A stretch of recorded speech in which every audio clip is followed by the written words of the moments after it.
Big boss కంటెస్టెంట్‌గా, serial యాక్టర్‌గా మానస్ మనందరికీ ఎంతో సుపరిచితులు. నోరు అదుపులో పెట్టుకుంటే మంచిది అంటూ ప్రేరణ కంబంకు గట్టిగానే ఇచ్చి పడేశారు. దీనికి కారణం డాన్స్ ఐకాన్ అనే ఒక షో అని చెప్పుకోవచ్చు.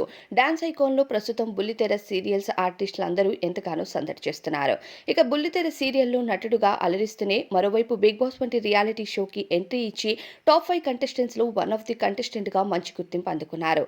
బయటికి వచ్చిన తరువాత టాప్ సీరియల్ అయిన బ్రహ్మముడి సీరియల్‌లో యాక్టర్‌గా ఉంటూ ఆయనకంటూ ప్రత్యేకమైన గుర్తింపు అందుకోవడంతో పాటు కొన్ని సీరియల్స్ ప్రమోషన్స్ అలానే ఈవెంట్స్‌లో పార్టిసిపేట్ చేస్తున్నారు.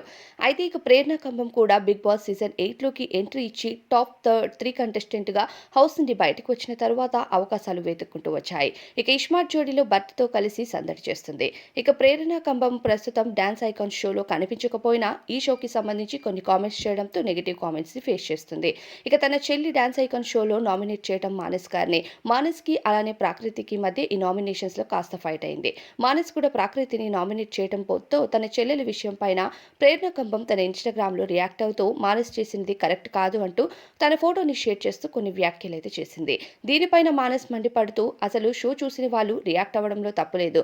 కానీ క్లియర్‌గా క్లారిటీ లేనప్పుడు అనవసరంగా రియాక్ట్ అయ్యి వాళ్ళు వాళ్ళ పేరుని చెడుపుకోవడం మంచిది కాదు. అసలు ఎవరు ఎలాంటి ఆట ఆడుతున్నారో తెలుసుకొని మాట్లాడటం మంచిది అంటూ మానస్ ఈ విషయం పైన స్పందిస్తూ లైవ్‌లోనే గట్టిగా ఇచ్చి పడేశారు ఆమె చేసిన పోస్ట్ పైన.